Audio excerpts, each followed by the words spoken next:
मैं आप लोगों से सवाल करूं कि कोई भी खजाना कहां पर मिल सकता है, तो आप में से ज्यादातर का जवाब होगा किसी दूर दराज के जजीरे पर, किसी पहाड़ की नामालूम गार में, या फिर किसी ऐसी ही अजीबोगरीब जगह के ऊपर। दोस्तों, आज की ये वीडियो आपका ये सारा माइंड सेट चेंज कर देगी। आज मैं आपको कुछ ऐसे खजानों के बारे में बताऊंगा जो कि इंतहाई अनएक्सपेक्टेड जगहों के ऊपर से दरियाफ्त किए गए। तो ये वीडियो शुरू करते हैं उस शख्स से जो कि अपने टॉयलेट को फिक्स करने लगा था, उसकी मुरम्मत करने लगा था कि उसके हाथ टॉयलेट के नीचे से खजाना लग गया। इटली से ताल्लुक रखने वाले फैगियानो के घर का जब बाथरूम या टॉयलेट खराब हो गया तो उसने अपने बेटों को बुलाया ताकि इस टॉयलेट की मुरम्मत की जा सके। जैसे ही टॉयलेट की एक दीवार को तोड़ा गया तो पीछे से एक सुरंग निकल आई। फजियानो फैमिली को इस सुरंग में से कदीम जमाने के नवादरात मिले।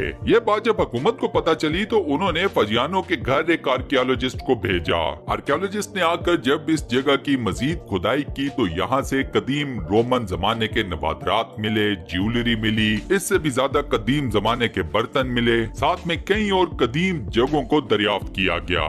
इस जगह से ये सब कुछ इतनी बड़ी तादाद में मिला कि हुकूमत ने इन तमाम चीजों के एक बहुत बड़े हिस्से को अपनी तहवील में ले लिया, लेकिन स्टिल फजियानो फैमिली को भी इस खजाने का एक बहुत बड़ा हिस्सा मिल गया। इस फैमिली ने अपने इस खजाने के हिस्से से एक अलग छोटा सा खुद का म्यूजियम भी तैयार कर लिया। नेक्स्ट खजाना मिला प्रिजन से, जी हाँ, जेल से। जेल में आप जानते हैं कि कुछ कैदियों से मुशक्कत भरे काम करवाए जाते हैं। ऐसे ही कुछ कैदियों को जमीन की खुदाई के काम पर लगाया गया था कि उनके हाथ लगा एक खजाना। ये खजाना 7000 चांदी के सिक्कों के ऊपर मुश्तमिल था और ये चांदी के सिक्के बनाए गए थे सल्तनत उस्मानिया के दौर में। चांदी के ये 7000 सिक्के 2 बर्तनों के अंदर छुपाए गए थे। अब कैदी इस खजाने का कुछ कर नहीं सकते थे, लिहाजा उन्होंने ये सारे का सारा खजाना जेल की इंतजामिया के हवाले कर दिया।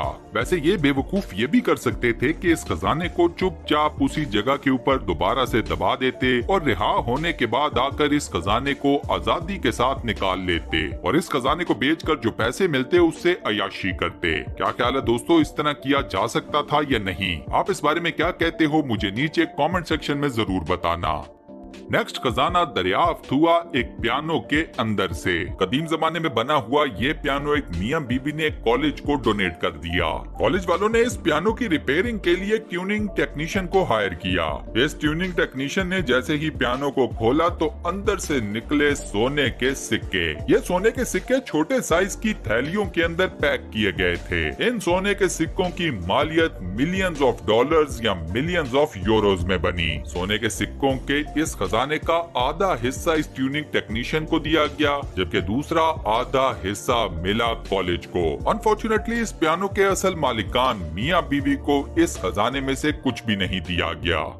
नेक्स्ट खजाना मिला एक टैंक के अंदर से। अमेरिका की एक कंपनी पुराने नाकारा टैंक्स को खरीदती है, उन्हें रिपेयर करती है, उन्हें एक फेस लिफ्ट देती है और उसके बाद इन टैंक्स को रिक्रिएशनल पर्पसेस के लिए यूज करती है। इस कंपनी के मुलाजमीन जब एक टैंक की रेस्टोरेशन पर काम कर रहे थे तो इस टैंक के फ्यूल कैनिस्टर्स में से एक कैनिस्टर एमओ से भरा हुआ निकला, यानी कि इस फ्यूल कैनिस्टर के अंदर से असलाह बरामद हुआ। इन लोगों ने इस फ्यूल कैनिस्टर को एक साइड पर रख लिया। जब दूसरा फ्यूल कैनिस्टर निकाला गया तो वो पहले वाले से भी ज्यादा भारी निकला। इन लोगों को शक ये पड़ा कि शायद इस दूसरे फ्यूल कैनिस्टर में पहले वाले की निस्बत ज्यादा असलहा मौजूद है, लेकिन जब इस फ्यूल कैनिस्टर को खोला गया तो इसके अंदर से निकली सोने की ईंटें। जी हाँ, खालिस सोने की ईंटें। खालिस सोने की इन बार्स की मालियत थी $5 बिलियन। कंपनी के ये मुलाजमीन इतना सोना देखकर घबरा गए और इन्होंने फौरन से इंतजामिया को फोन कर दिया।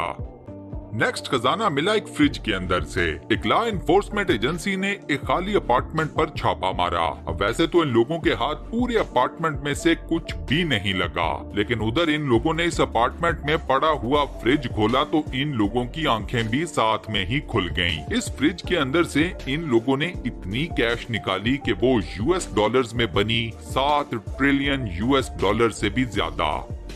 नेक्स्ट खजाना एक औरत को मिला एक कूड़ेदान से। एक औरत गार्बेज बैग्स के करीब से गुजर रही थी कि उसे इन गार्बेज बैग्स में फंसी हुई एक पेंटिंग नजर आई। पेंटिंग बड़े साइज की थी। इस औरत को अच्छी लगी। इस औरत ने वो पेंटिंग उठाई और अपने घर ले गई। इस औरत ने ये पेंटिंग आर्ट एक्सपर्ट्स को चेक करवाई तो पता ये चला कि इस पेंटिंग को बनाने वाले का नाम था रूफिनियो टोमियो। ये पेंटिंग काफी ज्यादा बेशकीमत थी और इसे चोरी कर लिया गया था। FBI को भी इस चोरी होने वाली पेंटिंग की तलाश थी। नेक्स्ट खजाना मिला अंडर द बेड। फिलीपीन से ताल्लुक रखने वाले एक मछेरे या फिशरमैन को एक दिन समुंदर की तह से एक बहुत बड़े साइज का पत्थर मिला। ये पत्थर जरा अजीबो गरीब किस्म की शक्लो सूरत का था और इसका मटेरियल भी काफी ज्यादा डिफरेंट था। मछेरे को पत्थर पसंद आया। इसने इस पत्थर को समुंदर से निकाला और अपने बेड के नीचे लाकर रख दिया। मछेरे को ये लगता था कि ये पत्थर कोई लकी पत्थर है। 10 साल बाद इस मछेरे ने ये पत्थर अपनी एक आंटी को गिफ्ट कर दिया। आंटी काम करती थी एक हुकूमती इदारे में। आंटी ने जब इस पत्थर का मुआयना कराया तो पता ये चला कि ये पत्थर है ही नहीं। ये बेसिकली एक पर्ल या मोती था जिसकी मालियत थी $100 मिलियन। नेक्स्ट खजाना भी एक पेंटिंग के अंदर से ही दरियाफ्त हुआ। एक शख्स ने एक बेहद पुरानी पेंटिंग एक फ्ली मार्केट से खरीदी। इस शख्स ने जब इस पेंटिंग का कैनवस रिमूव किया इस पेंटिंग को ठीक करने के लिए तो इसे पेंटिंग के अंदर से कागज मिला। ये कागज ओरिजिनल कॉपी था अमेरिका के डिक्लेरेशन ऑफ इंडिपेंडेंस की। नेक्स्ट खजाना नहीं मिला बल्कि खजाने से भरी हुई एक पूरी कान एक शख्स के हाथ लग गई। एंथनी नाम के एक शख्स ने 16 एकड़ जमीन खरीदी। एक दिन वो जब अपनी इस प्रॉपर्टी की सैर कर रहा था तो उसने एक टनल देखी। एंथनी की क्यूरियोसिटी में इजाफा हुआ और वो इस टनल के अंदर घुस गया। ये टनल अंदर से बिल्कुल खाली थी और एंथनी को लगा कि ये टनल बिला वजह में बनाई गई है। लेकिन थोड़ी देर बाद इस टनल को गौर से देखने के ऊपर और इसको अच्छी तरह से ऑब्जर्व करने की वजह से एंथनी के ऊपर हैरत का ये पहाड़ टूटा कि ये कोई आम टनल थी ही नहीं। ये टनल बेसिकली एक सोने की कान थी। जी हाँ, एक gold mine. Next is inside a toy. एक खातून ने एक इंतहाई सस्ता सा स्टफ टॉय खरीदा। एक दिन इस खातून ने स्टफ टॉय को फाड़ा तो इसके अंदर से एक थैली निकली। इस पाउच के अंदर से इस खातून को ना सिर्फ एक डायमंड रिंग मिली बल्कि 100 के करीब छोटे छोटे डायमंड्स भी मिले। अब इन हीरो का कोई और वाली वारिस तो था नहीं, लिहाजा हीरो का ये सारा खजाना इसी औरत के हाथ लग गया और यही इसकी मालकिन बन गई। Next is inside the sofa. 3 दोस्तों को अपने $20 में खरीदे गए एक सोफे के अंदर से $40,000 का एक खजाना मिला। रकम बड़ी थी लेकिन इसके बावजूद इन तीनों दोस्तों ने लालच बिल्कुल नहीं की। उन्होंने इस खजाने के असल मालिक को ढूंढा और ये सारे पैसे उसके हवाले कर दिए। दोस्तों, अगर ऐसा ही कोई खजाना आप लोगों के हाथ लग जाए तो आप लोग क्या करोगे? मुझे अपना जवाब नीचे कमेंट सेक्शन में जरूर बताना। ओवरऑल ये वीडियो आपको कैसी लगी मुझे इसका फीडबैक भी नीचे कमेंट सेक्शन में देना मत भूलना।